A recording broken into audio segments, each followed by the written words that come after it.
So, welcome to another episode of the Hashtags and Habits podcast. My name is Danny White, and today I'm happy to welcome Terri Alford to the podcast.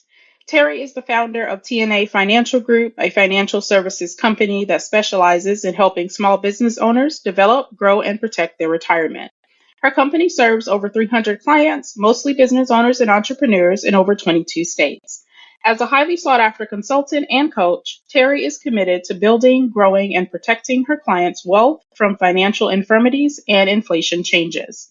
She educates her clients with proven strategies and financial principles to provide solutions to their problems.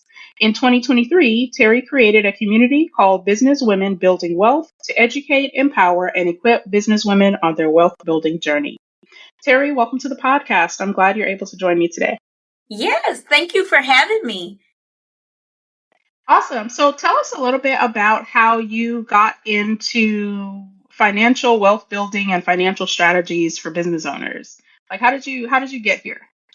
Well, excellent question. So I first would have to go all the way back to when I got my undergraduate degree. I actually got my undergraduate degree in finance, and I wanted to find something where I could really, really help people. And so I started working in banking, and I had an opportunity to actually do one of the things I love, which was to teach and pour into people. So when I started working at the bank, I was really, really good at sales. And so they would take me to the classroom where I would train the new hires on how to be able to make great sales and give great customer service over the phone and so forth. And so I discovered that I would really rather be with the people than to like the people and train the people than to be on the phones consistently as a telebanker. And so I fell in love with teaching. I had the opportunity to move to Texas through a program called Teach for America. I was placed in Texas, and then I decided to get my insurance license one summer. And when I got my insurance license, then I decided to start working my business and building my business part-time. Well, in 2019, I left my job. At that time, I was a private school principal. I left my job and I decided to become a full-time entrepreneur. I said, you know what? I'm going to give myself 1 year, just 1 year. We're going to see what happens in 1 year. So officially in November of 2019, I was a full-time entrepreneur. And then a few months later, the pandemic happened. And so there was no going back to anything at that time. I just really needed to put my foot on the gas and press go. And so during the pandemic, there were quite a few people who actually decided to start businesses and who had businesses as well. And so I grew my business. My business was a six-figure business. It still is a six-figure business. And people start asking, like, how did you grow? I see you're growing. Like, I see what you're doing. Like, how did that happen? And so I started sharing tips, tools, and strategies. And so over time, I realized many of my clients on the financial services side were business owners. And during our annual reviews, instead of us speaking about how their accounts have grown or what their retirement accounts are doing now, they wanted to learn more about how I was growing my business. And so I am a financial consultant. I am a licensed insurance broker, but I'm also a business coach that focuses on helping women be able to up-level their income, their impact, and their influence, because over time, I have been able to do that. To go from a full-time educator to a full-time entrepreneur and financial consultant is a really big deal. And so many women have been attracted to me, and they've been attracted to my story because they want to be able to do the same, either start their own practice, start their own law firm, or be able to leave their job and go full-time in their business and their passions as well. That's an incredible story. So let's talk about the business owners, that the people that want to become business owners. Like they see that you're this incredible person, like you have grown your business from the ground up. You have all of this experience, and you're sharing all of this knowledge, like in your Facebook posts and your Facebook groups and throughout your newsletter and all of those things. What are the like 2 or 3 things that you feel aspiring business owners like need to know before jumping out into entrepreneurship, before quitting their job, before thinking that they're not going to work 9 to 5? Like, what are those things? Like, how did you get from your 9 to 5 to starting and growing your business? Oh, yes, that's an excellent question. So, first of all, being a business owner is not all glitter and glam. It's Sure not all isn't. sunshine and rainbows. Like, let's be for real. What a lot of people see on social media is not real. Like, people are actually renting cars and borrowing things to make them appear to be more prosperous and more successful than they really are in business. But For those of sure. us who are really working our business consistently, like, we don't have time for all of that. We Yeah. don't have time for all of Absolutely not. that. So speaking of time is really one of the most precious commodities. And as a business owner, what I've learned in now going into my 5th year of full-time entrepreneurship very soon is that time is going to be your most important asset. And so if you are looking to go full-time in business because you're tired of quote unquote working for someone else, that's not enough reason for you to go into business. You need to be very intentional with how you utilize your time. You actually need to be the best employee that you can be. Every job that I've had, they've always looked to see, like, you want to come back? You sure you don't want to come back? I left those places better than I found them. Yeah. And so when you are working as an employee, like, you actually do have a little bit more freedom. But when you are an entrepreneur, you don't have time to play around with your time. And so you have to be disciplined as an entrepreneur. So if you are not disciplined on your job and you play around with the time, you're not ready to become a full-time entrepreneur, because entrepreneurship is not about working 2 hours every week and being on jets and yachts and living your best life on social media. It doesn't happen like that. And if it Right. does happen like that, it doesn't happen like that overnight.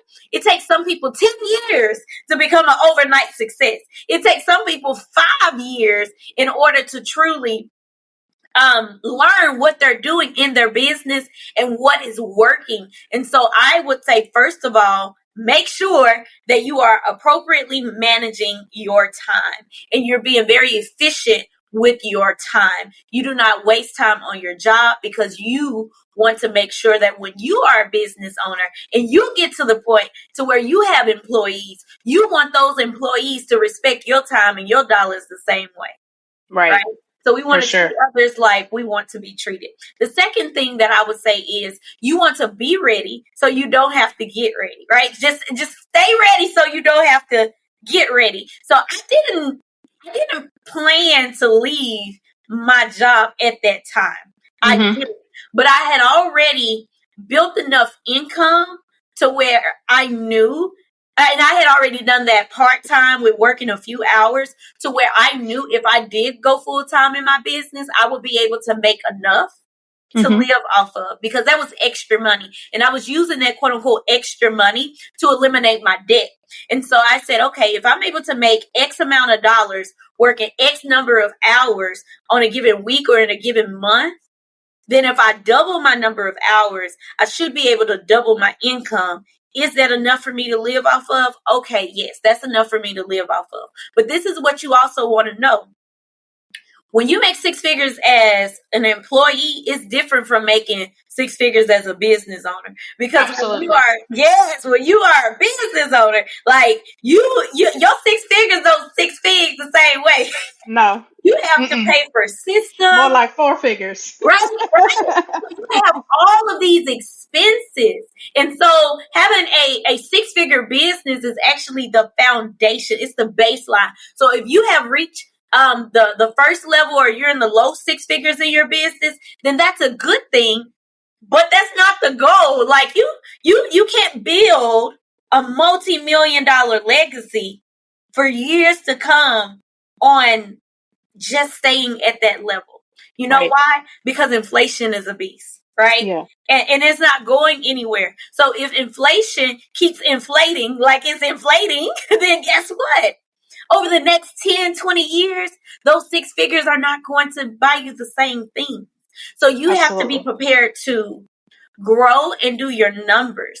You need to make sure that you have life insurance outside of your job. You make sure that you've done your research and you know how much it's going to cost in order for you to have health insurance outside of your job. You want to make sure that you have something in place called accelerated living benefits, which is one of the things that I sing from the mountaintop that everybody should have, whether you're a business owner or not, because with accelerated living benefits, if you have that rider on your policy and you become ill with a critical, chronic, or terminal illness, you can accelerate money from your life insurance policy to take care of the things that you need in life while you're living. And if you are an entrepreneur, if you are a solopreneur, you cannot afford to become ill and not work, because guess what? You do not have, if you're a full-time entrepreneur, you don't have another job. You don't have another source of income coming in if you do not show up. So you may have to hire somebody. You may have to hire a team. You may have to hire support to keep your business bringing in money while you focus on getting well again. See, these are the things that they don't talk about on social media. They just say, hey, if you quit your job, you can live this life. No, wait a minute. Let's do the numbers. Take your time, okay? So the first thing is look at your time. Be careful with your time. Appropriately manage your time, because you will think that you will have more time as a full-time entrepreneur, but it seems like, yes, time goes by quicker. Time goes by faster when you are a full-time entrepreneur. Secondly, also make sure, again, that you are prepared. Like, you prepare for the unexpected even before you leave. So don't wait until you leave and then try to figure out how much everything costs. Assess the situation now. Get involved with people who are doing the things that you want to do. Ask them questions. Get a mentor. Get a business coach. Don't wait until you are in a desperate state to get help, to seek advice. Surround yourself around wise women and men so that you can make wise decisions. And then the third thing that I would say, if you're going into entrepreneurship and you want to have your own job, you want to create your own bank, your own business, your own company, you must be emotionally intelligent. So if you think that you are going to make a lot of decisions off of how you feel, you are going to make a lot of mistakes. And there's nothing wrong with making mistakes. Like, you have to give yourself grace as an entrepreneur. You have to let go of being a perfectionist. If you're a high achiever like I am, like I've always been, you have to let go of the fact that you have always won. You have always made straight A's. You've always, aced those papers, even though you did it the morning of. Like, you can't do that when you're an entrepreneur, right? You have to be prepared, and you have to be emotionally intelligent, because some things are not going to work out the way that you plan. And some people who you thought really will have your back, they are not going to have your back. You're going to see who you can really trust and who you can't. And sometimes those things are going to hurt so badly when you get those gut punches that you have to be emotionally intelligent enough to be able to move as the business owner, as the business woman, as the businessman who you will be in the future. Like, you operate from your from your vision point instead of your vantage point, is what my business coach would say. So if I know that I am going to have a multi-million-dollar legacy, I'm going to have a multi-million-dollar brand, I'm going to operate and have a multi-million-dollar company, I'm going to make decisions like I am that woman right now. Like, people are going to do shady things.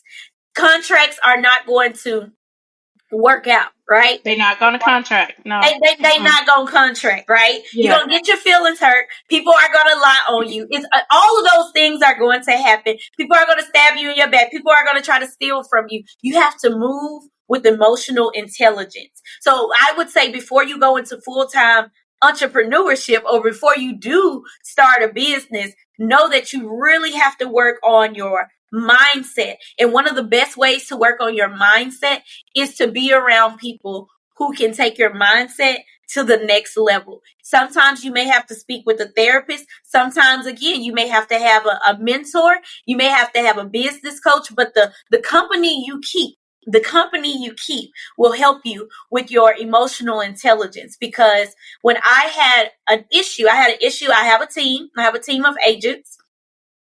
And I've had a few issues in building TNA Financial Group as an agency that has other agents. And one of the things that occurred was I had an agent that did not move with integrity. And this agent allowed a lot of business to charge back. And as the owner of the business, as the upline, as the leader, that person did not pay their debt. So all of that debt rolled up to me. And this is someone I consider to be really close. I consider this person to be a friend. Like, for her birthday, like, I bought a purse. Like, I thought we friends, yes. I introduced her to her spouse. Like, I was at her wedding. Like, I'm thinking this is somebody I could really, really trust. Like, yeah. I'm thinking this is somebody like we're going to be tight for a long time. But no, absolutely not. This person did not have my best interests at heart. And this person cost me a lot of money. Now, I could have said, you know what? I don't want to work with people anymore. I don't want to grow people. I don't want to bless people. I don't want to pour into people. I don't want to build a team. I don't want to show other people how to make money in this multi-trillion-dollar industry. I don't want to do it anymore. But I had to be emotionally intelligent and say, you know what? All the issues that she has and still have, I don't speak with her anymore, but all of those issues, like, those are her issues. And so when I spoke to my business coach last year, because it was hurting, it really, really hurt me last year. It hurt my feelings more than anything. And she said, Terri, your name is abundance. And I want you to ask yourself, what would abundance do? So what would abundance do? How would abundance feel? How would abundance move in this situation? And ever since she asked me that, or she asked that question, I said, you know what? My name is abundance. And so when the situation, I'm like, okay, so what would abundance do? Okay, so I need to make X number of dollars by this date. What would abundance do? What would abundance say? How would abundance move? So again, working on your emotional intelligence is a big part of being an entrepreneur, being a business owner, and operating a sustainable business. That third part is really, really important, because I do think that we get our feelings hurt a lot because we're learning things that we might not have had to do when we were working our 9 to 5. Like, maybe we didn't have to deal with running a P&L. Maybe we didn't have to deal with HR or human resources or talent management or just people management in general. And I know for me, becoming an entrepreneur, I did a little bit of that when I was working my 9 to 5, but not a whole lot. Like, I didn't have to deal with the intricacies of any of that. But becoming an entrepreneur, like, you get your feelings hurt a little bit if you don't know how to manage your emotions and how to make decisions, not based on emotion, like you said, but based on abundance, based on what your future is, based on what your goals are. It, like, this, does this align with you or not? And if not, don't spend a whole lot of time on it. So that third point, that is, we can do an entire episode on that point by itself. Because the more you keep going, like, people gonna say one thing, they're gonna do another. They're gonna do one thing, they're gonna say another. They're gonna stab you in your back. Contracts not gonna be signed the way you think they're gonna be signed, or they're gonna sign contracts and they're not gonna pay. Like that, it's always going to be lessons to be learned. But the faster that we learn them as entrepreneurs, like, the faster that we can move forward to the next thing, and the faster we can grow. But yes, definitely that third point for sure. I want to talk to you or ask you about, at what point in a person's life do you think is a good time for them to become an entrepreneur?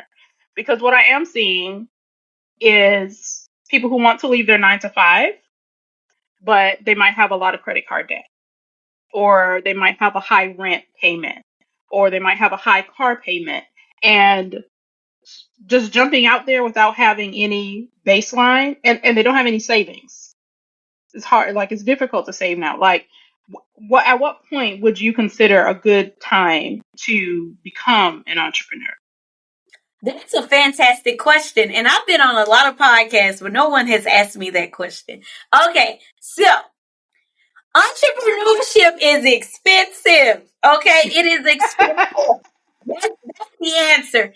So, well, that's the first answer. The second answer to that question is today, yesterday, tomorrow, anytime that you are ready to make extra money. Now, some people focus on the wrong things when it comes to starting their businesses. I actually have a friend, and I love her. I love her dearly, but we've been having the same conversation for 4 or 5 years. But that's because sometimes when you're so close to people, like they can't hear the message from you. They got to hear it from somebody else. From somebody else. The exact same message from somebody else.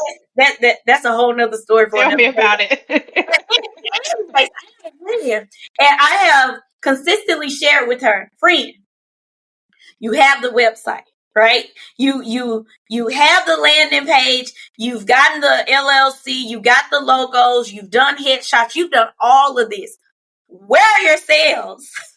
Where's your money? Where's your revenue? So the reason that I say anytime is a good time to start a business is because if you really want to make additional income in your life, period, you can start a business. But you have to understand that starting a business and entrepreneurship in itself is about solving a problem for a profit, not to become popular, not to be free. on social media, not to be free.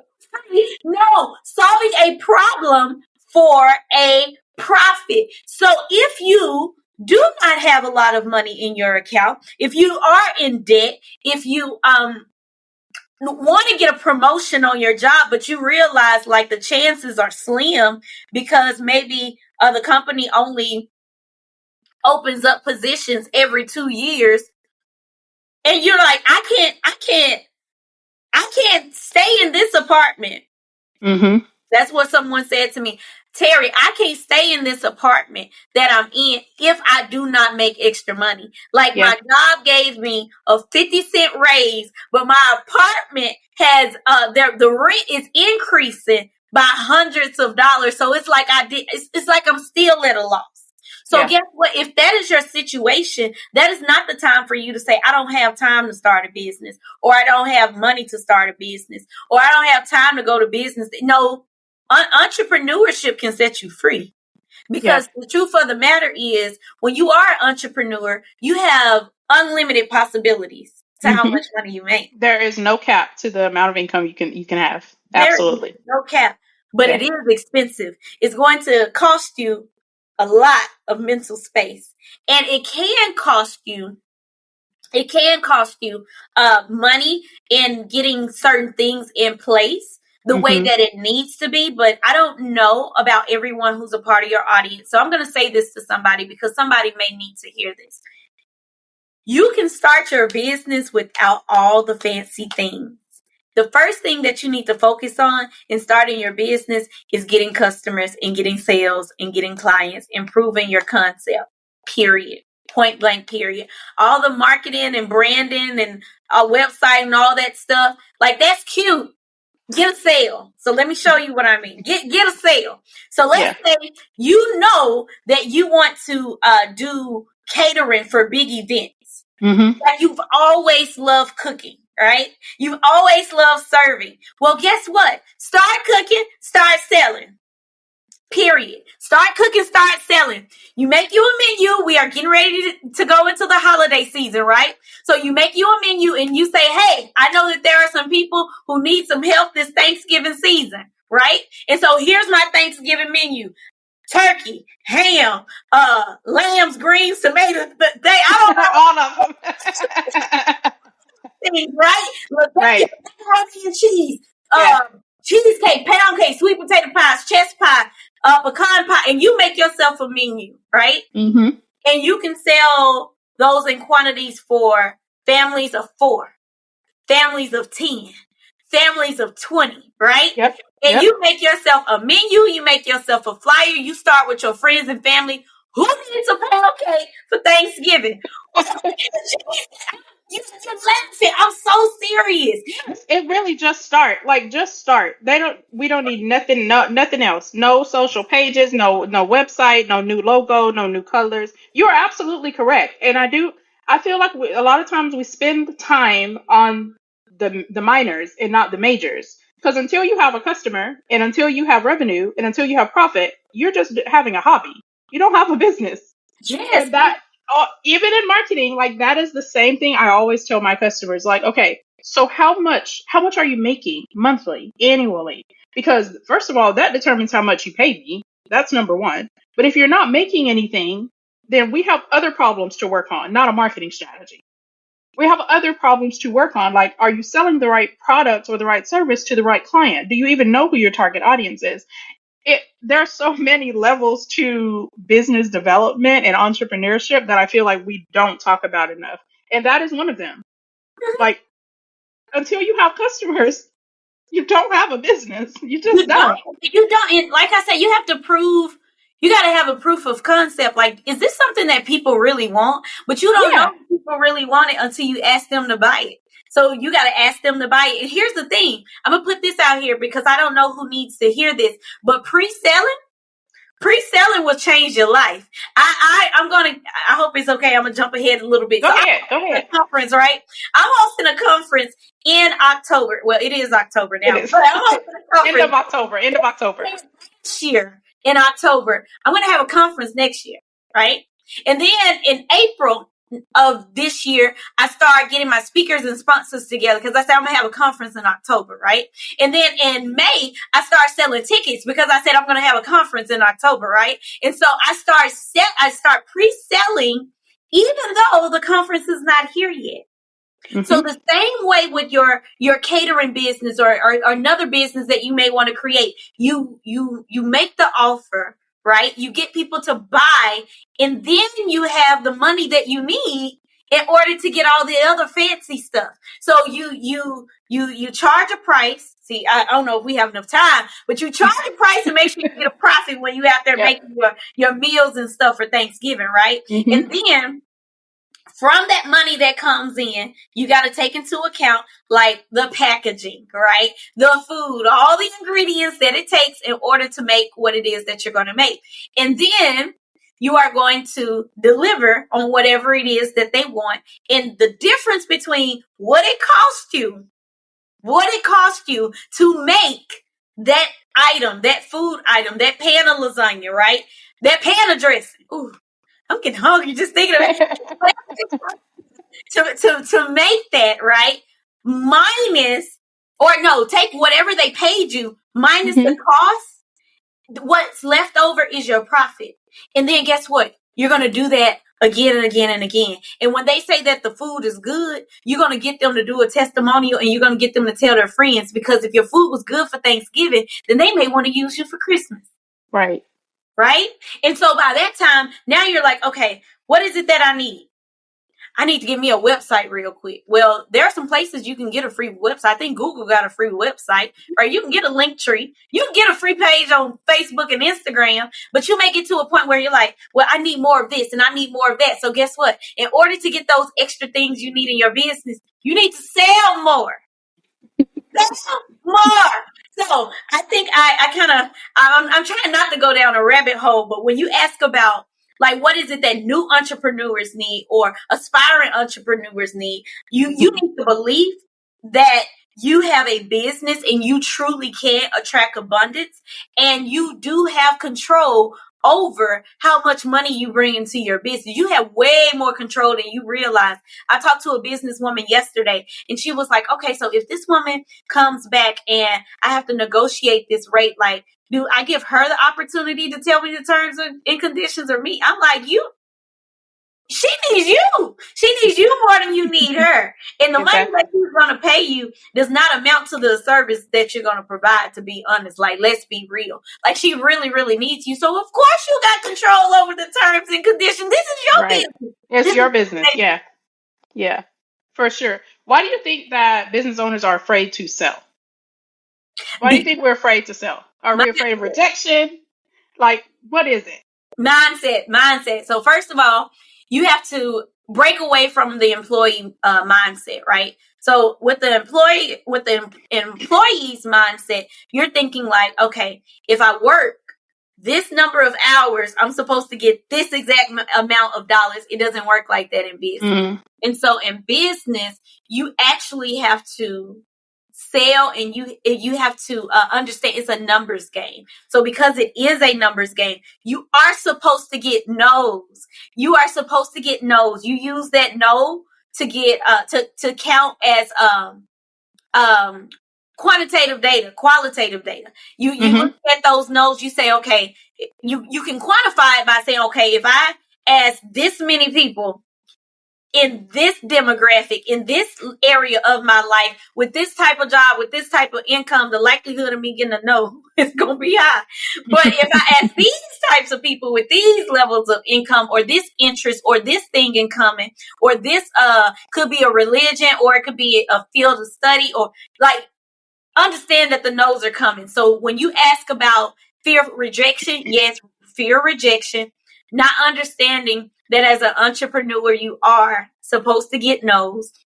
And then sometimes people have not had a great experience with certain people that they feel came across, quote unquote, salesy. So they don't know how to sell without coming across salesy. They don't want to come across like the person who jumped to 7 different network marketing companies, and then they come back and say, I got this new thing. I want you to take a look at this.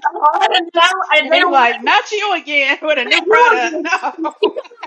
No. They don't want to come across like that, right? And they also sometimes they're just not confident in what they have to offer.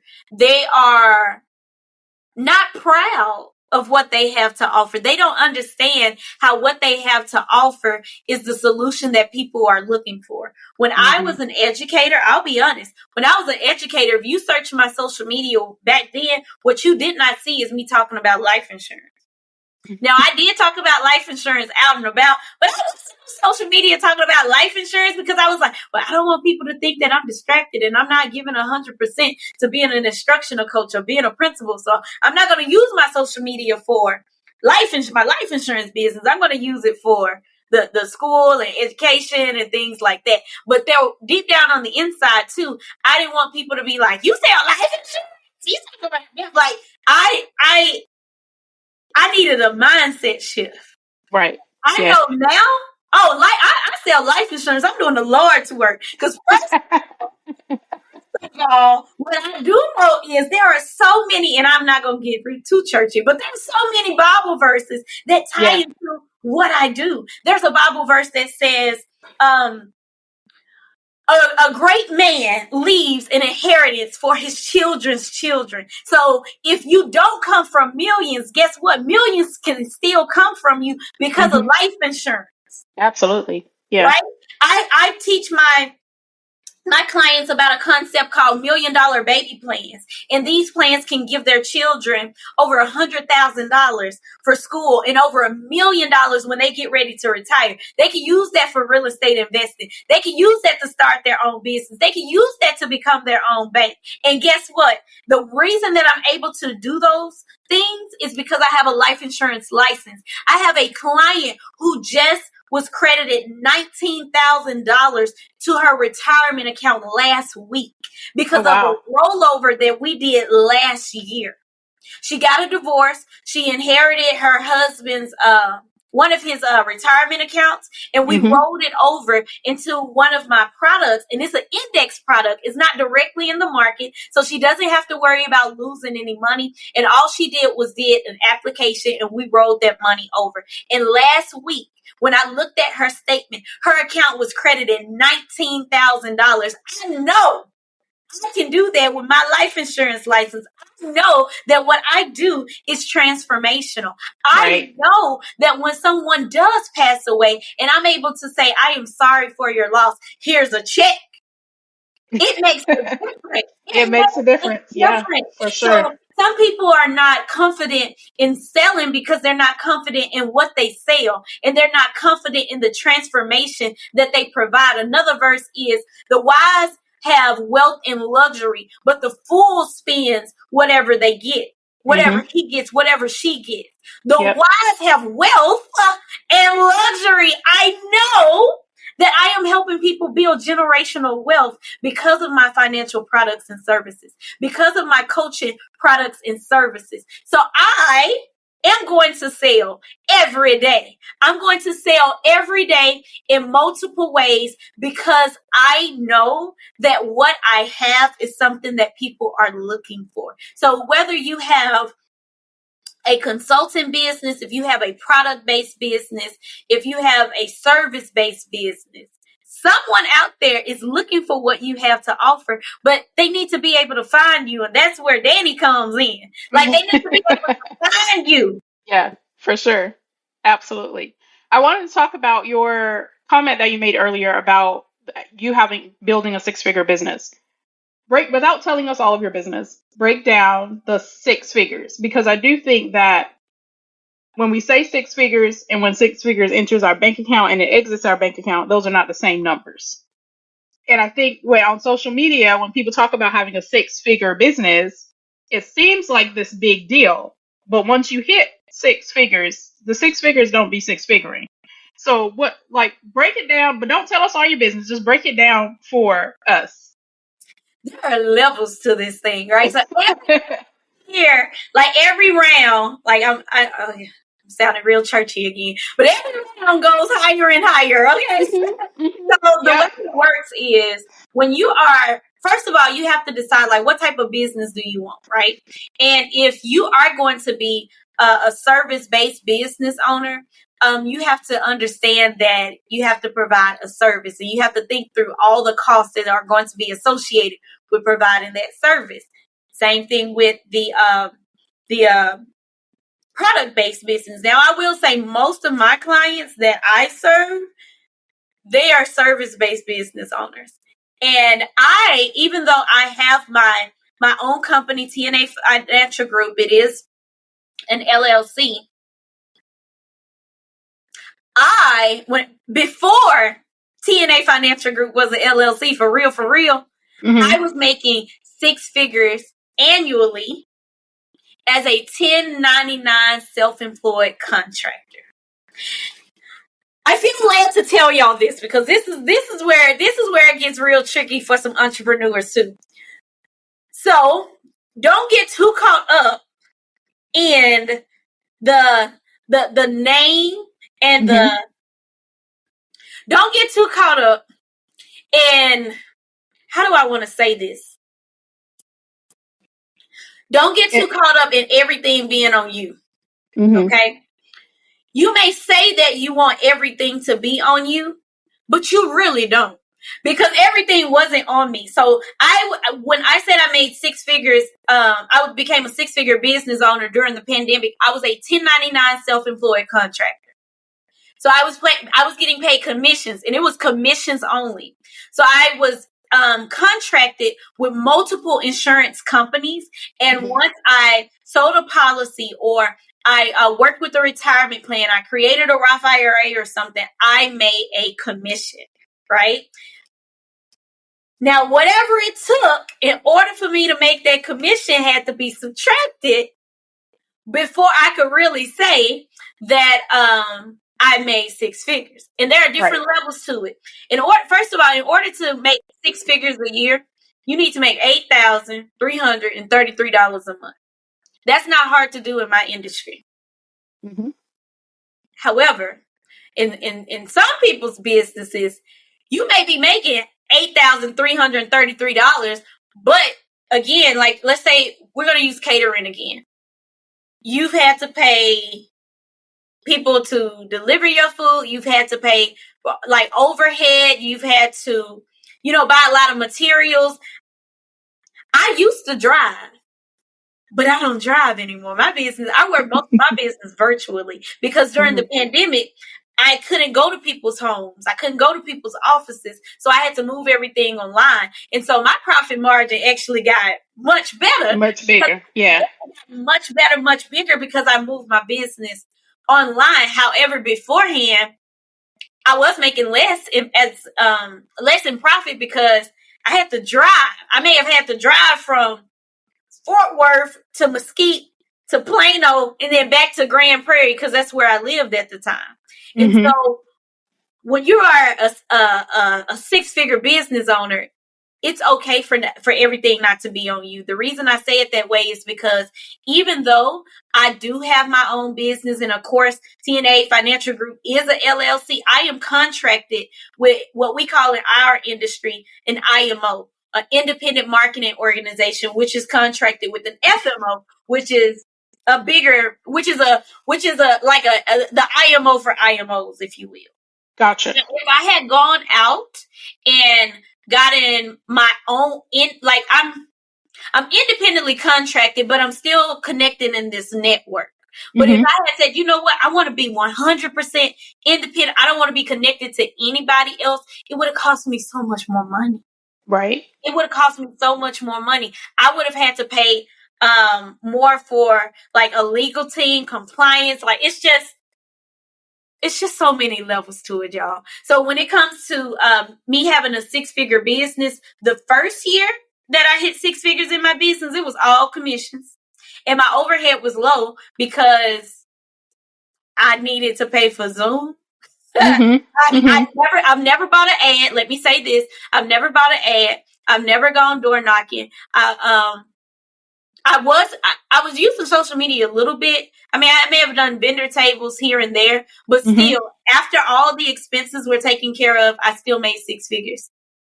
What I will say is people do know about me being having a six-figure business for the last few years. What you may not know is I was too busy focusing on making the money and generating the money and being in survival mode, because I really was in survival mode. Even though I was making the most money I had ever made, I was in survival mode during the pandemic because, I mean, it was the pandemic. Everybody was in survival mode. We all were. Right? And my mom, shout out to my mom, she's cancer-free. We celebrated her anniversary a couple of days ago. But I love that. So during the pandemic, so my mom was diagnosed with breast cancer, and at the time, my dad had cancer too. So I had two parents that had cancer. I was only a few months into being a full-time entrepreneur. The whole world is shut down. I'm a single woman still to this day, no children, and the oldest of four girls. And so I'm like, oh my gosh, like I was just in go mode, right? And so I knew I was going to have to like put some money aside one day to pay taxes, but my focus was on like getting through 2020 and building a house, right? So I was able to sign papers to build my house in 2020. I got ready to close on it in 2021. Actually, I did close on it in 2021, but Uncle Sam, he said, hey girl, come here, girl. You are in a new tax bracket. You have no children. You have no dependents. We're going to hit you with a five-figure tax bill. I got hit with a five-figure tax bill because I did not plan. I did not plan. I got hit with a five-figure tax bill. So it's hard for me to speak about my journey being a full-time entrepreneur and having a six-figure business without telling you like the business behind the business. Because again, when you are now, of course, that won't happen again like that. Like I know better. I hired a CPA. I realized like everybody should have a financial dream team. Like you can't, I don't have time to do all the things that a CPA and an accountant does in my business and do all the things I need to do in my business. So again, that's why when you have a six-figure business, you really make more than that because you are building a true multi-million-dollar legacy. When you are working on a job and you make six figures, you don't have to have a CPA.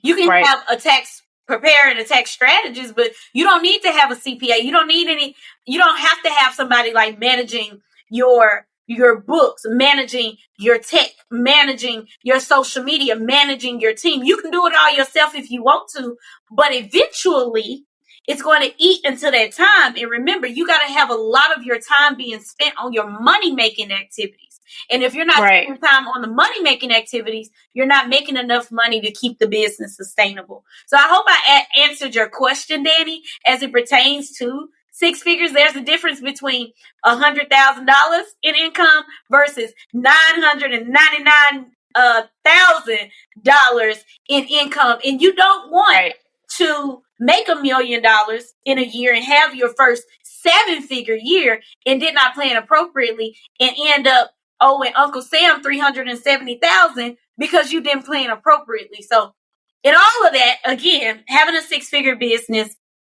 is the foundation. If you truly want to continue to build that business to be sustainable, like that's the first level, right? Then you go to the next level, right? So you may say, like, what's the next level? Well, you want to have a 6-figure business where you make 6 figures in a year, right?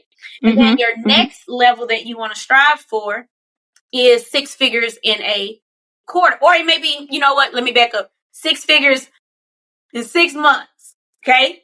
6 figures, 6 months. Then it'll be 6 figures in a quarter.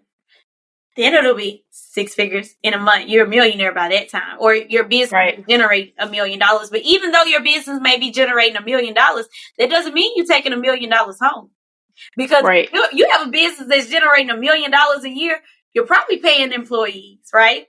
How are you going to pay someone $80,000 a year to work in your company if you only making $150,000? That's not going to work. But you may be at that point when you have $1 million company. Well, you may have $1 million company and you pay yourself $300,000, but the other $700,000 may be in expenses. For sure, yeah. So I hope I answered your question. That's what I would say. Like it's important that we understand that there are levels to this. There are levels. Absolutely. And I think that the one-sided conversation around just making the hitting the 6-figure mark, it's not all comprehensive. Like it doesn't include the conversation about taxes, like you mentioned. It doesn't include employees, doesn't include payroll taxes. And so all the monies that you have to take out when you do have employees. So I think that's a very important conversation. And again, a longer conversation for another day. And it is one of the blind spots that I do see in a lot of small businesses. But what are some of the other common financial related blind spots that we should be on the lookout for? So I mentioned before the accelerated living benefits. That is huge. I will sing that song until God takes me home.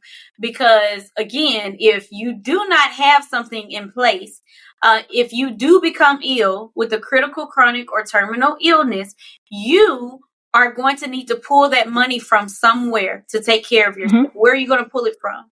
Are you going to pull it from your retirement plan? If you have one, that's the second point. Are you going to move it from your retirement plan? Are you going to have to get a loan? Are you going to have to let some people go? Are you going to have to cut costs? Like, what are you going to do? You want to use OPM, which is other people's money. In this situation, it is the insurance company's money to take care of your needs if you do become ill. So that is one financial blind spot. Another financial blind spot is as entrepreneurs and business owners, sometimes we're so focused on today, we're not focused on the future. And if you're not focused on the future in your business, then you're already behind. Okay, you are already behind. So instead of you just focusing on making enough money today, you want to think about what type of money you want to make next year. Like we're in the fourth quarter, you should already be focused on 2025 now. Okay, right. You should focus on 2025 now, because the truth of the matter is what you do today is going to affect your 2025. I told you last year, I told the women at my luncheon, I said, I'm going to have a conference in October of 2024. That was October 2023. And guess what? I'm having a conference in October 2024. So you want to plan for the future. You want to plan for your exit strategy. Like, what do you want to happen with your business once you do leave this world? Do you want your children to inherit your business? Do you want to sell your company for millions of dollars? Do you want to build your business for 10 years? And then after 10 years, you're just the CEO? Making decisions, having a vision, having a few meetings with people, and then you're going on about your married life. Like, what do you want your business to look like in the future? Like, past making enough money to get out of debt, past making enough money to get out of that apartment and to build your own home, past making enough money to get a new car, past getting enough money so that you can feel free to live the life that you want and not have to be tied down to a 9 to 5. Outside of that, again, there's levels to this.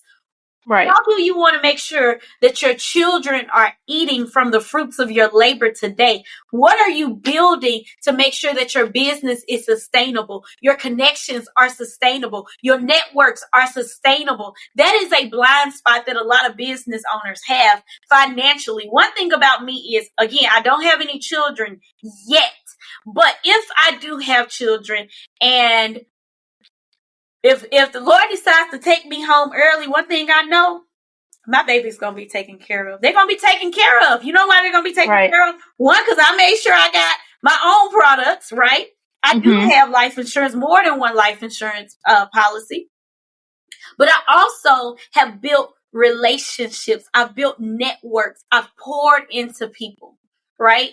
I've helped people. And I know because of the relationships that I've had with people, my babies are going to be taken care of. I made a post the other day. I am in 2025. I'm going to be serving on 3 nonprofit boards. 3. One is for young Black professionals in the DFW area. The other one is for women in business, women of all colors and races and backgrounds in business in the DFW area. And then the third one is a childhood cancer awareness charity. And all of those are very much aligned to who I am at the core and what I do and how I serve people and how I love on people. And because I am loving on people and I'm not making it all be about my business, I know that my company is going to be a sustainable company. I know that my legacy is going to be a sustainable legacy. I know that when I do get to the point of wanting to create my plan, I know that I'm going to be able to say, okay, well, I made this connection here. Make sure you get connected with this person. Make sure you get connected with that person, right? And the last thing that I would say is estate planning. I think a lot of business owners procrastinate and don't estate plan. I'm not an estate planning attorney, but I do have one that's speaking at the conference. I do partner with one. I don't play one on TV, but if I get a chance, no. I want to be like, Judge Hatchet and Judge Leon Cohen. I love court TV shows. Like, anyway, but estate planning. I actually wanted to be an attorney. That was one of the things I wanted to be growing up. Okay, let me get back on track. Estate planning. If you do not have an estate plan, the state will have one for you. Have y'all ever seen those articles about all these celebrities who family couldn't have access to their estate? Like, you want to make sure that you have an estate plan in place. You do want to make sure you have your financial affairs in order. You want to make sure you have a trust. You want to make sure that people know where the money goes if you don't come to the breakfast table, right? If you happen to work with a network marketing company, or you work with a company that has like a multi-pay system like we do in financial services, like, for example, if I am no longer here, like, what happens to my book of business? What happens to my clients? Who service my clients? Who make the overrides? Who make the spreads? Who make the residuals? Where is it going to go? Yeah. You need to make that decision today. And so that is another blind spot that I feel business owners have in terms of their finances that many people are not speaking about as frequently as they're speaking about all the sexy parts of being an entrepreneur or being a business owner. Absolutely. Well, how do you feel, or what is your perspective on small business owners taking on debt versus bootstrapping, or maybe bootstrapping for a couple of years and then taking on debt? How do you advise business owners on that? I don't think that it's a bad idea to have debt to build your business. Like, you need capital. But the mistake that I see a lot of people make is they are looking for business funding. They're looking for this money, and they don't have a plan for it. And because they don't have a plan for it, they misappropriately use the money. And instead of them finding ways to multiply the money, they mismanage the money. So there are many millionaires and billionaires who have had to go into debt. And they go into debt so that they can fund their dreams. So I do not feel like it is a bad idea to go into debt to get what you need to level up. I mean, we go, I was working to become debt free by 30, right? And then I went right back into debt because I really wanted to buy a home. I mean, the truth of the matter is, like, I could have stayed where I was, or I could have been afraid of going back into debt, and I would have missed out on my blessing. Because I can tell you right now, yesterday's price is not today's price as it pertains Right, to my for sure. right? And Yeah. so we also have to understand that there's a window of opportunity. And when you have that window of opportunity and you pray for a way for you to get out of a situation, if God provides that way, it is not your job to say, well, God, that ain't the way I wanted it. I want it this way. You take that way and you go do what you need to do, which typically results in you making some more sales so that you can pay off that debt. Don't just get the debt and not pay it off. Like, actually pay off the debt. And how do you pay off the debt? You make more sales, right? So I do think that is a good idea. Sometimes people will say, oh, well, get grants and things like that. Yes, you can get grants. But when you apply for grants, when you apply for loans, they want to see your financials. They want to see how much money you're bringing in. They want to see your financial plan, not your business plan as far as well, they do ask for what your business is about, your mission, your vision, and things like that. But they don't spend as much time on that as they do your financial plan. Like, how are you going to get this money back? Like, how are you going to impact the community? If I give you $5,000, what are you going to do with this $5,000? Make more Instagram videos? Like, what are you going to do? I'm just being honest. Like, that's how I feel about business owners getting debt. I didn't have to go into debt to make my first six figures. I didn't, but that also goes back to me saying, like, I'm okay attaching my business to another business, another agency, so that I don't have to incur all of those costs. So say, for example, if I have someone who wants to join TNA Financial Group, I plug them into a system where there's a whole team that takes care of the contracting because I don't have time for that.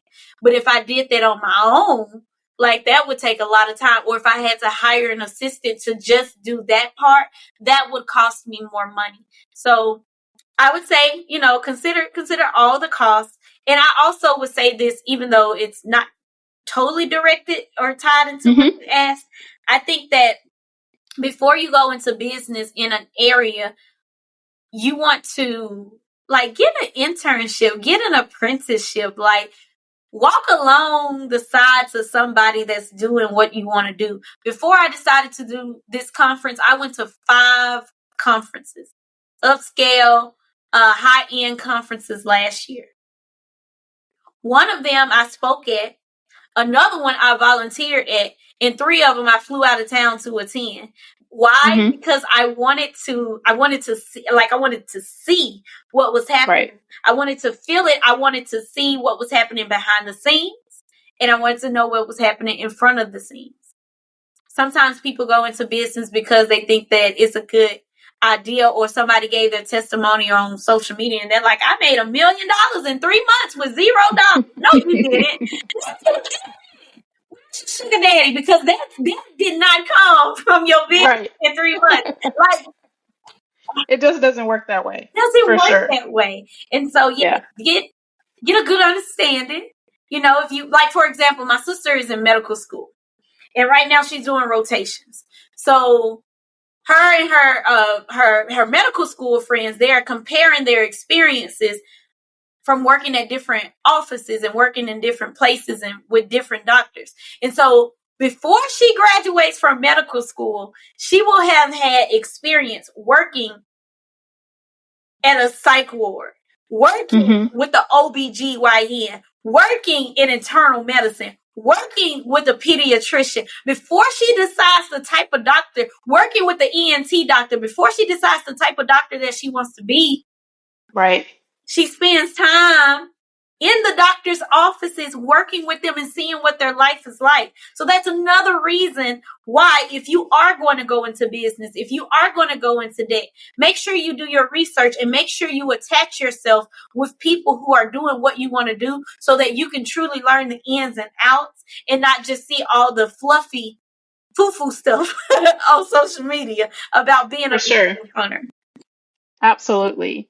So the Attract Abundance Conference is coming up October 24th through the 26th. Tell us a little bit about what attendees can expect at the conference, what they're going to learn, what the benefits are of registering today, because I think we only have 19 days, we said, or 18 days. Yeah. Until October 24th. Yeah. So tell us about the conference. Yes. Oh my goodness. So first and foremost, I have a group called Businesswomen Building Wealth. And in that group, we were doing luncheons last year. It was our opportunity to meet, to learn more about what it takes to build wealth and how to up level our mindset, our money, and our movement. Well, March of this year, it was definitely confirmed that 4 hours together was not enough time. So we're having our first multi-day conference. And at this conference, this is an opportunity for you to be a part of something that is designed just for you. This conference will educate you, equip you, and empower you if you are called, destined, positioned for greater, for more. Every workshop that we have is designed to up-level your mindset, your money, and your movement. And you are going to leave knowing exactly how to attract more abundance in any room you walk into, any stage you speak on, any table you sit at. We have guest speakers that will be speaking along with me. We have Dr. Cazette White. We have, I'm going to tell you the speakers and then I'm going to tell you the topics. Dr. Cazette White, Deanna Washington, Grace Johnson, Jasmine Ware Palmer, Christina Perez, Christian McCrae Stewart, Tasha Ellison Butler, and Alicia Thomas. We're all speaking about ways that you can build wealth and have multi-million-dollar legacies. And our different topics include love and money, how to attract love and money, right? Cash flow strategies, marketing, sales, estate planning, retirement planning, tax planning, mindset shifts, business funding, becoming your own bank, and so much more. On October the 24th, we're going to have a VIP welcome reception for just our VIP guests. It's going to be 2 hours at a private secret location. That is going to be an opportunity for you to mix and mingle with our guest speakers, with myself, and with our other VIP guests. And VIP conversations are different. I told y'all it's important that you get around and you people who are doing what you want to do. We have women that are flying in from all over the country that are going to be there, and this is your opportunity to get to your next level, to maximize the fourth quarter, to go into 2025 ready to thrive. On day one of the conference, the official first day of the conference, which is October the 25th, our focus is how to attract abundance, and we will be spending time with you from 9 a.m. to 6 p.m. It is a full day. Take off of work, make that your CEO day if you are a full-time entrepreneur, and get in the room. On the second day, we're focusing on how to have a greater impact with the abundance that we attract, and that's from 9 to 5. If you miss it, you are going to miss out. I'm just being honest. If you miss it, you are going to miss out. The women who are coming to this conference have already been making money because they said yes to come to this conference. We have been having monthly meetups, virtual meetups. Every time you buy a conference ticket, you get included into the monthly virtual meetups. And those private meetups will give you access to an estate planning attorney. It gives you access to a tax strategist, to a fractional CFO. And we have one more left. Our last one, and we call these the Attract Abundance Intensives. Our last one is October 7th at 7 p.m. Central Time. So if you purchase your ticket by October 7th, 7 o'clock Central Time, you will be able to be on that virtual call in which I will be leading and speaking about how to attract more abundance using artificial intelligence. So you definitely want to be on that bonus call. What we're teaching on that call is not going to be the same as what is being taught in the conference. So if you buy your ticket after October 7th, you'll miss out on that. And I'm also going to share that the ticket prices will increase. You're going to get all of this for only $150 a day if you do general admission. If you do VIP, it's more like $250 a day with the bonus reception. Where are you going to go and learn all of this for $150 a day? And you get to network, and you may meet your next client. You may meet your next business friend. You may meet your next referral partner. You may get booked to speak somewhere all across the country because you was at the Attract Abundance Conference. Like, I'm teaching you how to attract abundance. I'm teaching you how to sell more without coming across salesy. I'm teaching you my leads framework, and we're going to have a good time doing it. We got a DJ. We have food that's included. We are going to have a good time. It's going to be amazing. Can you take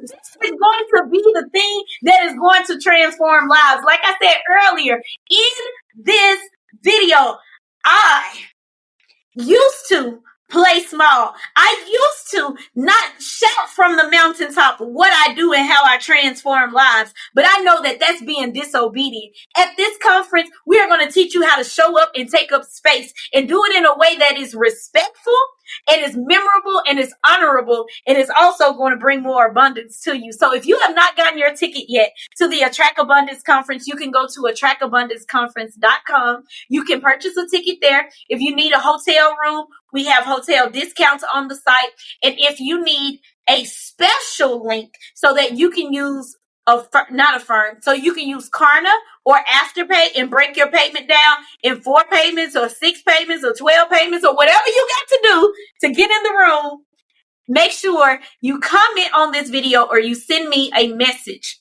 My number is 682-305-1593. And in that message, I want you to text the word link. Just link. LINK, and I'm going to know exactly what you want. You want the link so that you can pay for your ticket to go to the Attract Abundance Conference, and you want to be able to break that up into payments. I want you to be in the room. There are going to be 5-figure earners in the room. There are going to be 6-figure earners, 7-figure earners, and 8-figure earners in the room. But guess what? If you don't get in the room, you gotta wait till next year. And I don't want your current position to be exactly the same next year. Do you? Do you want to be at the same place that you're in this year, next year? I don't. So I'm going to be at the Attract Abundance Conference, and I invite you to come to the Attract Abundance Conference where successful business women meet in order to build wealth and learn how to have a greater impact with the abundance that we attract. I love it. You promoted the heck out of that conference. If you are not excited about attending the Attract Abundance Conference, something is wrong with you. Go to attractabundanceconference.com. Is that the domain? Yes. Okay, attractabundanceconference.com. There are 2 segments of tickets, general admission and VIP. Pick whichever one you want. Be there. It's in Frisco, Texas. I'm excited about it. I'm excited for Terri and all the amazing things that she's doing. I'm excited for the conference and all the things that we're going to learn.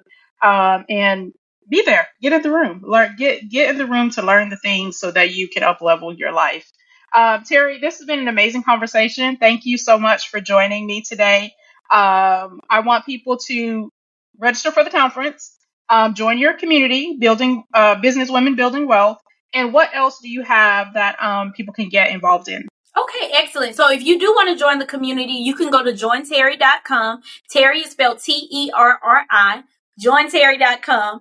And if you heard me say anything in regards to the financial services that you need, whether it's insurance planning, college planning, retirement planning, I encourage you to go to www.tnafinancialgroup.com, or you can send me a text message. Just text the word ready ready to 682-305-1593, and I'll be sure to book a free consultation with you. That consultation is completely free, and it will give you an opportunity to see some of your financial blind spots if we are aligned in working with you. And if we're not the right fit for you, then I can refer you to the right people who are the right fit for you so that you can have more support on your wealth building journey. Awesome. Thank you so much, Terri, for joining me today. I'm excited for this episode. I'm excited for people to learn more, especially small business owners, to learn more about their financial house and getting their financial house in order. And the conference, everyone don't forget, Attract Abundance Conference is happening October 24th through the 26th in Frisco, Texas. You can get your tickets at attractabundanceconference.com while they last. Don't wait till the last minute. Get them this week, this weekend, next week, before the prices go up. And Terri, thank you. Thanks for all you do. Thanks for your energy, your spirit. And I'm excited for you and all the things that you have coming up in the future. Thank you. Thank you. Thank you. Thank you for the opportunity to be here. And I look forward to seeing your success and you blossom and have more abundance over the years to come. So thanks again for this opportunity. I hope you invite me back. I'm sure there were so many topics that we still have to cover. So we're gonna plan something in the future. But thank you so much. Thank you everyone for listening, and enjoy your week.